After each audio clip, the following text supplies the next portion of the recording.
Welcome to OneTake. We just saw Ghostbusters Afterlife and are going to give our spoiler-filled thoughts. I'm Gil, the voice of OneTake, and I'm here with my tech guy slash brother, Alon. I'm Alon, the tech guy slash brother of OneTake.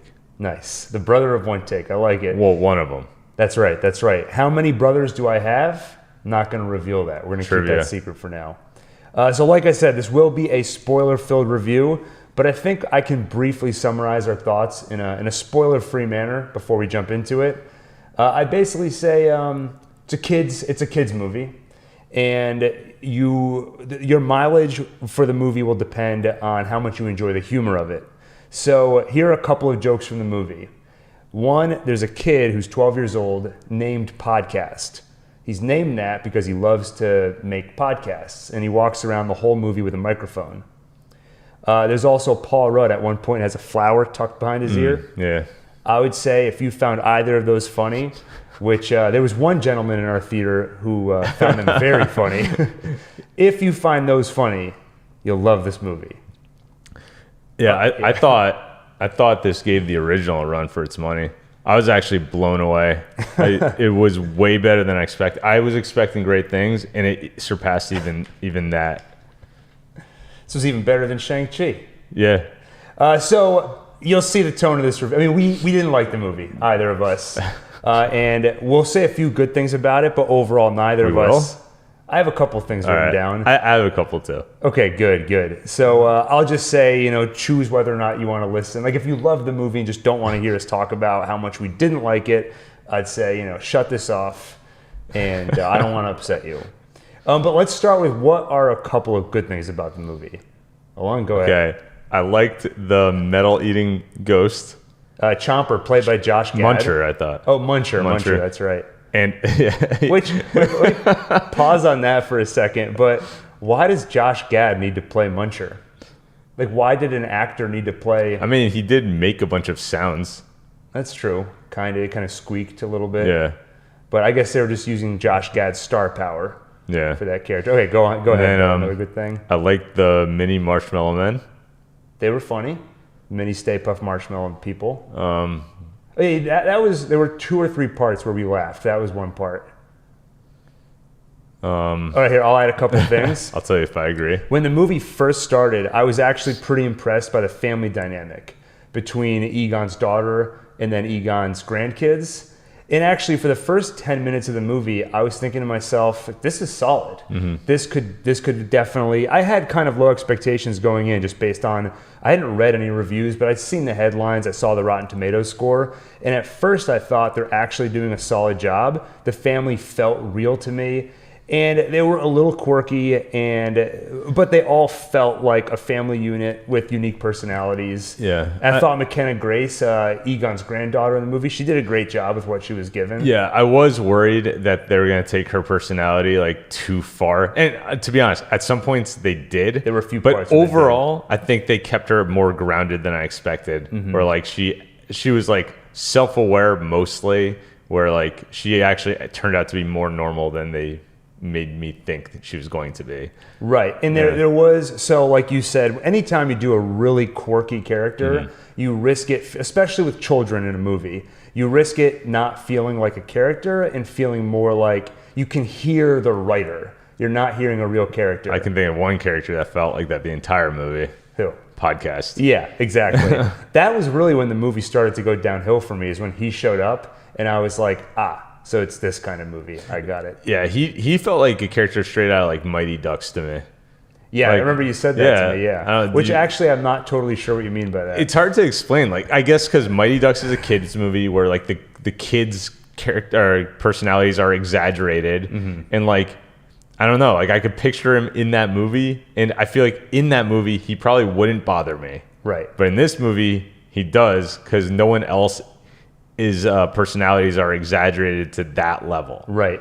And there were a few moments, like you alluded to, where Egon's granddaughter, I thought, did cross that line. Mm-hmm. Like the one point where, so Paul Rudd plays a teacher. He shows up at their house because he's into her mom. And the podcast says to McKenna Grace's character, Phoebe, he says, he totally wants to bone your mom. And he's like, don't you find that gross? And she's like, well, I don't feel emotions the way most people do, but inside I'm vomiting. And I just thought, I don't know. I think that is a point where I feel like I'm hearing the writer. I'm not hearing an actual character. And I guess we might as well mention that the whole dynamic with Paul Rudd was weird. There was a scene where... What's that? I said quite. Quite strange. There was a scene where he was talking to the mom about how great Phoebe is, her daughter. And you turned to me and you're like, this feels kind of creepy. Yeah. I'm like, it does. And then his next line is like, your daughter could be a pole dancer someday. It's just, no more needs to be said about that. It was just a weird... I mean, like I was saying, like, it was just weird because he's clearly trying to get with the mom. And there isn't really any chemistry there. Like, no. Like, she's and not into... If there was chemistry, she would have hated it because she hates science. That's a good point. Like, she's just a complete disaster right now at this point in her life. Clearly, she's, like, just going through some shit. And then he's a scientist. She hates science. He loves to talk about science. Like, clearly, it almost feels like he's trying to go with her to... All right, anyway. So, anyway... so basically, they're just... The movie wasn't for us. Like, I realized that about 20 minutes in. It's very much a children's movie. But even as a kid's movie, it felt really slow to me. Yeah. It was at least 45 minutes before we saw any ghosts. And it was even longer than that before the primary threat of the movie became apparent, which was exactly the same as the threat in the original movie. Basically, Gozer wants to come to our world so she can sit on I can't remember. You saw it more recently than me. In the new movie, it's the same as the old movie, but that would be an accurate description, right? Apolock says, I can't tell if you're trolling. Oh, man, this is like Game of Thrones all over again. Forgot to take the bottle of water off the set. Well, I've got my beer mug. There you go. So the first 45 minutes to an hour is basically the children just discovering stuff. And we both were whispering to each other during the movie how odd it felt that they were trying to keep the entire Ghostbusters thing a mystery. Yeah. Like, these kids are slowly discovering all this stuff. But it just is boring to us because we know everything they're going to discover. Like, 25 minutes in, they're like, maybe even more than that. They're like, there was a thing called Ghostbusters, and ghosts are real. And I'm like, I know all that already. I saw the first movie, so there's no sense of discovery. All I felt was... So the first 10 minutes I felt, hey, this is solid. These characters are pretty good. Then the next thing I felt was just frustration, just waiting for Ghostbusters stuff to happen. And then when I realized this movie's really not for me, I'd heard that it gets really fan servicey. So then I figured, okay, I'm just going to wait for Bill Murray and everybody to show up. And eventually they do, but it's very late in the game. And until then, so one thing I wanted to say is I did rewatch the first Ghostbusters recently. And there isn't a whole lot of story in that movie either. And it's hard for there to be that much story because really the threats that show up, a ghost shows up, you shoot it. Okay, but Gozer's coming. Gozer shows up, you shoot her. But then Stay Puft Marshmallow shows up, so you shoot him. And then Gozer comes back. So the biggest twist is you cross the streams. So there's not that much story in that movie, but you're hanging out with Bill Murray, Dan Aykroyd, Harold Ramis, Ernie Hudson, and Ramis. Harold Ramis. I was going to correct you. Thinking of Sam Raimi. Yeah. And hanging out with them's a lot of fun. A lot more fun than hanging out with a kid named Podcast. Yeah. So that to me, and that comes to another point, which is, go ahead. Yeah, sorry. I mean, you were saying how, they're like building all this mystery for stuff we've already seen and we already know. We just want to see the stuff in action already. And what was even weirder to me was that the kids themselves didn't know anything about the Ghostbusters. Like, in this universe, it was like a massive incident in 1984. Like, the attack on Manhattan by a bunch of ghosts. Like, there's YouTube videos all over the place. Like, it's just very odd that these smart kids have no knowledge of this at all. Including kids that are directly interested in that field. Yeah. The whole treatment of the Ghostbusters legacy in this movie felt really just weird and inconsistent. Anytime the incident in New York comes up, it's just like, oh yeah, a bunch of ghosts showed up, whatever. I'm gonna jump ahead real quick. Like when they're in that room that has like the different years of like major milestones in history. Yeah. Right. one of them is 1984, the incident in New York. And like, it's such a major milestone. Like it's included there. And these kids, they knew it happened in every other year, but they had no clue about that. If that happened in real life, it would literally be the only thing I talk about for the rest of my life. Yeah. It wouldn't be something that gets just like, oh yeah, a bunch of ghosts attacked New York. It's all on film. We have proof that ghosts exist. But what's funny is at one point she even goes, "You didn't tell me my grandfather was I forget his name." The character's name. Yeah, what's his name? But it's like, big guy. Wait, so you know who that guy is? Egon. So she didn't though. She just found out, and then she's like, I don't know. How could you not tell me my grandfather was Egon? You don't even know who Egon is. I mean, the point still stands. Like that actually was one of the more interesting dramatic arcs in the movie. That is a conflict between a mother and daughter, and there's some complexity there. Like, of course, she's angry at her father for abandoning them, Egon, but at the same time, her daughter is so much like Egon, so the fact that she left all that, didn't tell her any of that, that's actually pretty interesting. But the movie doesn't spend a whole lot of time on that. You know, and another thing, I know you want to get to the next thing on your list there, but like that was it. All right, so another thing, like the whole reason he abandoned that, like his family and his friends, is because he's worried about this apocalyptic event, and nobody believed him. Even his Ghostbuster friends that they've been busting ghosts together for all that time, and literally he had a setup. He had a rig with the what are they called? Whatever, just things that. So there was an underground. There was essentially a portal to hell, or something, and you could see it. You just had to look down. Yeah, there were ghosts and demons coming out, and they would rise to the surface, and then Egon had a bunch of weapons, blasters, whatever. They would shoot lasers at it to prevent it from coming out. I feel like we're supposed to know what those are called, but it's all right. Ghost blasters. But also, it's like. So for like, I don't know how long he's been sitting there guarding it, and nobody believed him. But he's been doing this until like a week ago when he passed away, where he now has smartphone technology. Right. He could have taken a picture, texted it to Bill Murray, been like, dude, you got to see this, man. I'm telling you the truth. Even if the public at large doesn't believe him, if he sent just one picture to Dan Aykroyd's character, and that was actually the next thing on my list, was treatment of Harold Ramis's... Why do I keep getting Harold Ramis's character? It felt borderline disrespectful to me. Yeah. Because you're led to believe at the beginning of the movie, not led to believe, he did abandon his family. And they called him an a-hole. You know? So they were being very harsh to his character. And I kept waiting for the explanation of he had to leave his family. But I never felt I got that explanation. Basically, there's an apocalypse coming, and he went to go try and stop it. But does that mean you have to cease all contact with everybody you know and love? Well, honestly, like, he's her dad. He could have just forced her to come live on the farm with him. Well, we don't know the situation. That's kind of the problem, right? If you go to, well, yeah, they didn't. Exactly, yeah. They really didn't ever justify, in my opinion, his leaving. And then she forced her kids to come live on that farm. Yeah, well, the father's out of the picture. I don't think, to me, that's not the problem. Yeah, I know. Like if a guy tells his family, hey, I need to go live on a farm to fight a bunch of demons, the mother's saying, no, I want my children to have a normal life, that makes total sense to me. Why he can't, so there was one moment where they tried to kind of, what's the word where you sort of forgive somebody or try to make you feel better about the whole situation. So Egon's daughter goes to his secret lab. Redemption. They try to redeem his character. She goes into his lab and sees a collage of all these pictures of her, where basically he's been essentially Facebook stalking her whole life. So there's all these pictures.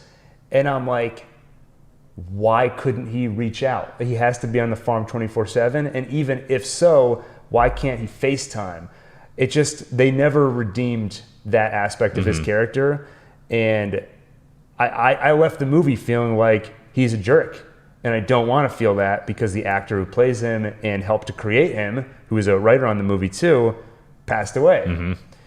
So I found the treatment of his character to be pretty frustrating. Yeah. And then he shows up as a ghost, and it's kind of the Paul Walker effect where it's just weird. Yeah. And he doesn't talk at all. I mean, visually he looked fine, but the smirk and the nod and this complete silence. People kept talking to him, and he kept just going like, I think if they had him for a second, just as a tribute, and it makes sense. You have one of the main actors passed away. The movie's all about ghosts. I think it makes sense for him to appear, but I think they took it a little bit far. Yeah. Maybe it would have worked if the rest of the movie kind of worked better for me, but by that point, I was so disappointed in their treatment of the character that it really didn't work for me.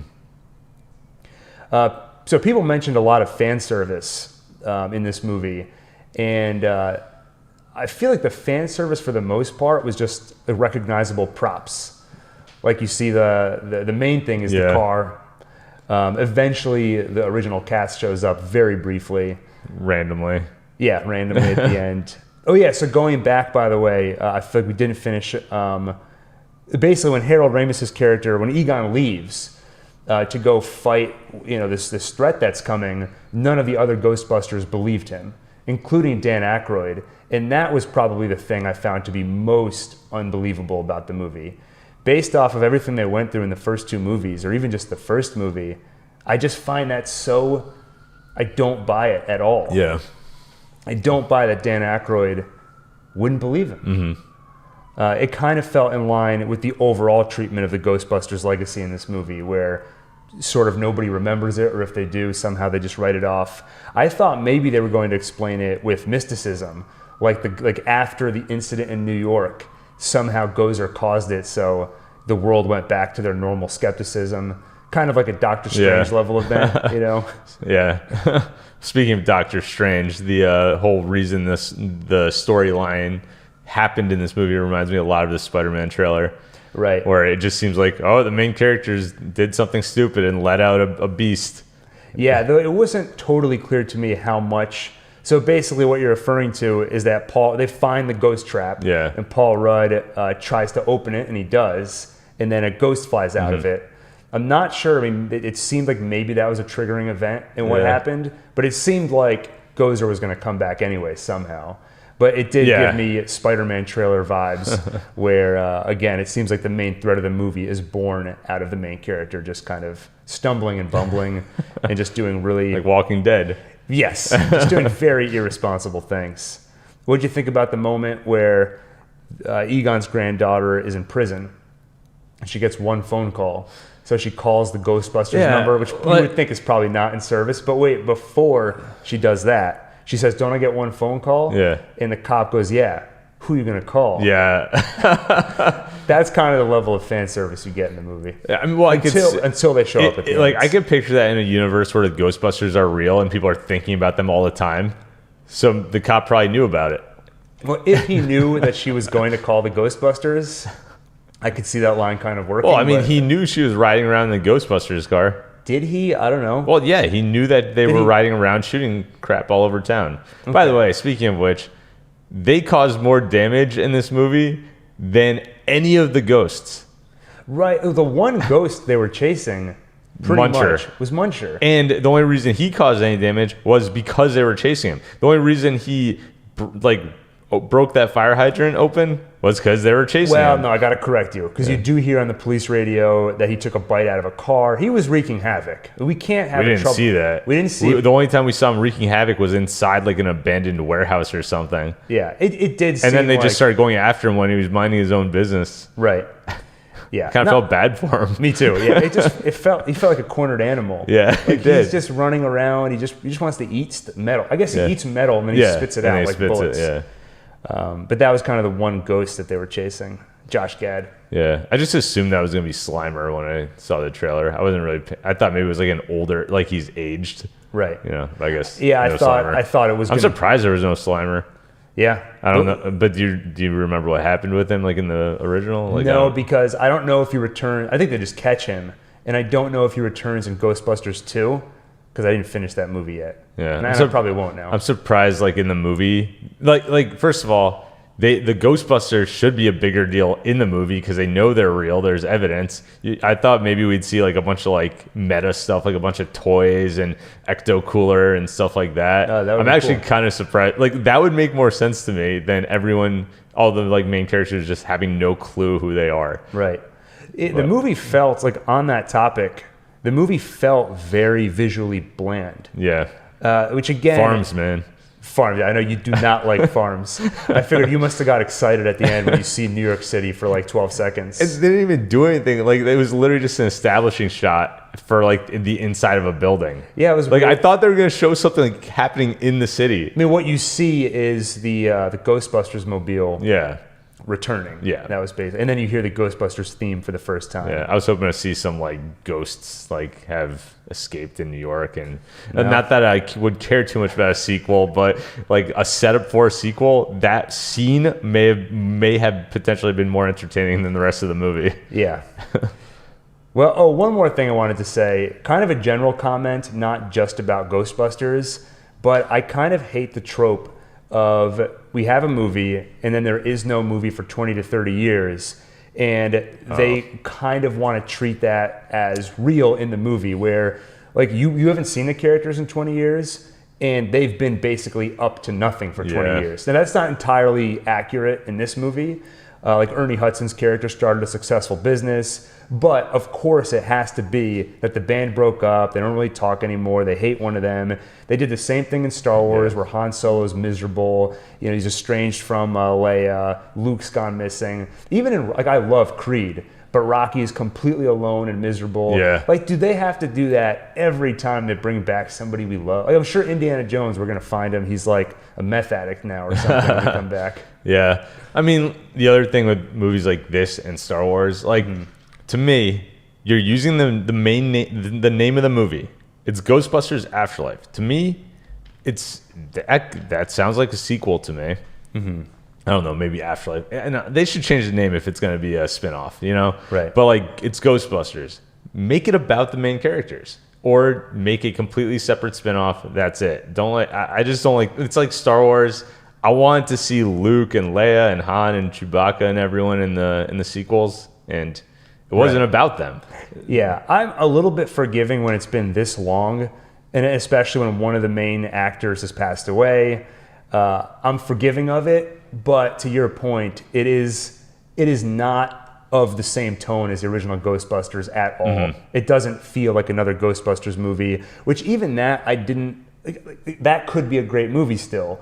And my first impression of the movie when we started watching it was, this doesn't feel like another Ghostbusters movie. It feels more like how we treat Ghostbusters today. It feels more like it's capturing the experience of, like, if you had a kid and he was digging through his father's closet and found an old Ghostbusters VHS and he was like, what's this? Yeah. This movie kind of captures that feeling more than it does just another Ghostbusters movie. Well, I almost feel like, not that I think it was a great movie, but like the newer Indiana Jones where he's with like Shia LaBeouf. Oh, Crystal Skull. But like, that's a better direction, because Indiana Jones is still like front and center. Right. He just has this younger guy to kind of like carry him through a little bit. I think that can be done in a better way. Like, I can imagine this movie, instead, it could still be about the main, like the original characters. Maybe they've expanded. They're at the top running their Ghostbusters business, and they have like people that go into the field for them. Yeah. You know, I could see something like that. Like, I get they're older and they're not running around and stuff, but like, if they were real, they would have an actual life. Like, and like, it could be interesting up till the end, you know? Yeah. Ernie Hudson's business shouldn't have been finance or whatever. It should have been the name of the movie. They started a production company, Ghostbusters Corps, and that was the name of the company that produced this movie. So clearly they had the idea. At first I thought it said corpse because I was associating it with the word like ghosts. But what's up, guys? From 1 to 10, what would you rate this movie? Is it worth watching, or wait till it comes out on a streaming service? Well, even if it comes out on a streaming service, it's not worth watching. Yeah, we didn't like the movie. I'll give it a 2, I think. 2.5 maybe. All right, I would give it a 5. A 5? Yeah, I think you're forgetting. You've seen really bad movies. This wasn't good. All right, fine. But you've seen some atrocious movies. That's true. 4. All right, there you go. Talked him up to a 4. Any other thoughts on the movie that we didn't already say? I don't know. I think you should start carrying around a mic like that podcast kid, so you could podcast wherever you go. Because that's what podcasts are, right? They're just like, you just record random conversations throughout your day, and then you just upload it to iTunes. Yeah. Oh, you know what? I did think it was funny that the kid, he says the name of his podcast, and Dan Aykroyd's like, oh, that podcast? And he's like, wait, you're my one subscriber? That made me chuckle. That was kind of heartwarming. I like that. Yeah, I can't remember the exact jokes, but there was like one or two that made me chuckle. Yeah. The only times I like actually like laughed for real were the visual gags with like the ghosts. Yeah, the little marshmallow guys. Yeah. I mean, one of my biggest issues with the movie is that the main villain, like, you just don't see till the end, and she was taken care of easily. Yeah. And like we were sitting there, like you mentioned, like after like 45 minutes, like I looked at you, I'm like, dude, how long has it been? Because like nothing was happening. Like they should have like what's her name? Gozer should have like been released at like the beginning of the movie, and then they spend the rest of the movie trying to figure out how to defeat her. Instead, she first of all, and she was in the first movie, which you mentioned because I can't remember it. It's been a while. Yeah. But you figure she would have learned some tricks since then, and now she just easily got taken out. Hey, she did learn a new trick, actually. Which one? She grabbed the beams. Oh, didn't someone else do that first in the movie? Not that I remember. I remember someone else doing that. All right. Well, I'm not rewatching it. Either way, it was a new trick that didn't have. I think they even made a comment. Bill Murray was like, that's new. Special effects were fine. Yeah, special effects were good. fine. Yeah. The ghosts looked great.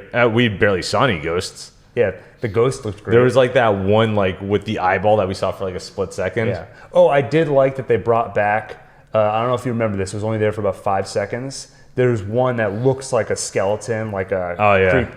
So that, he was in the first movie. Oh, okay. He was a taxi driver. Oh, I just had another thought.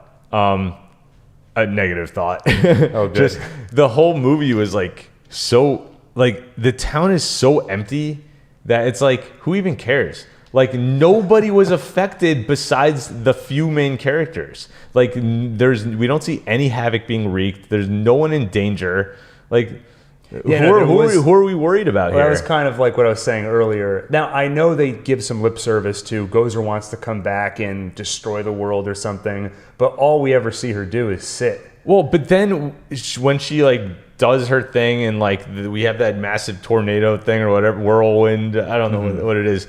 I'm assuming we see like a crap ton of ghosts, right? Like flying around, but it's from a distance. Yeah, and you see a few throughout the town. I assumed we were going to see them going throughout the town, like doing stuff. You see a little bit of that. Yeah, barely. We didn't even see them do anything. We literally just saw them fly. One of them was ordering a drink, I think. That's true, yeah. There you go. So, like I said, the main characters caused way more damage than the ghosts. Now, I'll again say that is actually pretty similar to the first movie.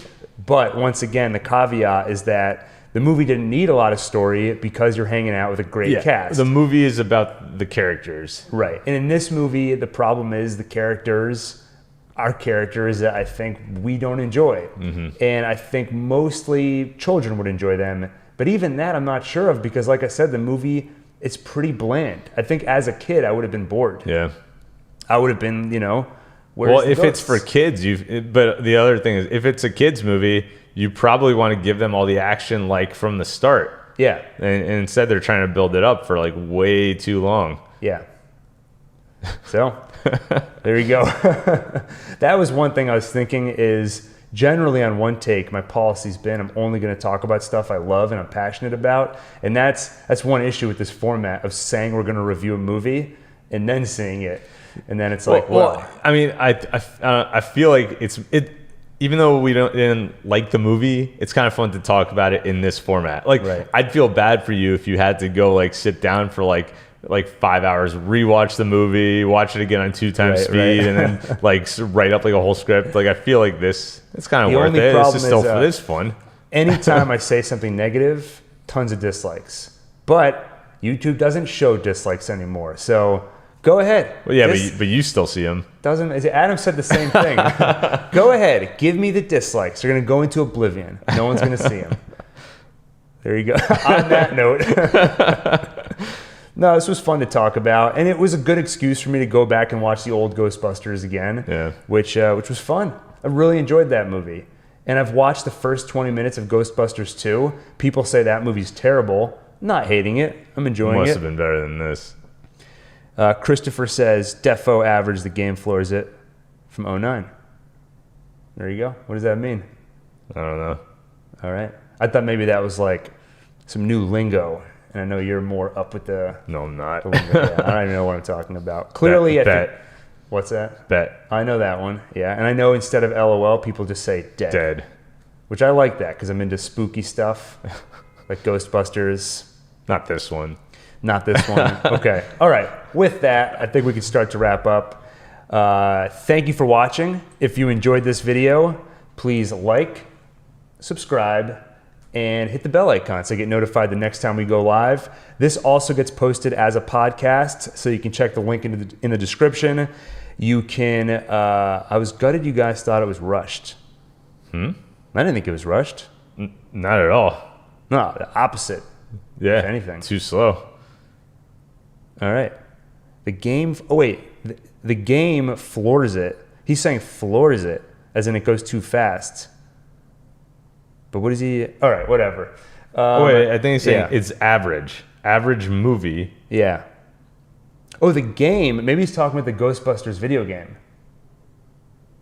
Oh, he's saying the game is the game from 2009 was Possibly better than this movie.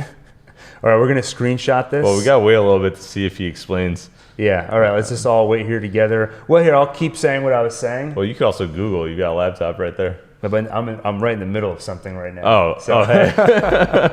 As I was saying, so we're trying to review movies roughly every Thursday night. So far, it's been new movies every week, but if there isn't a new movie we're excited about, we'll probably talk about an older movie, use this as an opportunity to revisit some classics, or watch some movies that are classic that we never saw for some reason. Hunt for the Red October. Yeah. Never seen Sean it. Connery, right? Yeah, I think so. Yeah. I've never seen that movie. I saw Highlander finally like a couple months ago. Yeah, and you said it was solid, right? I mean, it's a fun movie. All right, there you go. So we're trying to do that every Thursday. We're going to try and do it live most of the time. And like I said before, if you prefer to listen with your ears instead of watch us with your eyes while also listening, you can listen to this as a podcast on any of the podcast apps, Spotify, Apple Podcasts, Google, whatever. Just search OneTake, you'll find it. With that, thank you for watching. See you on the next OneTake. OneTake.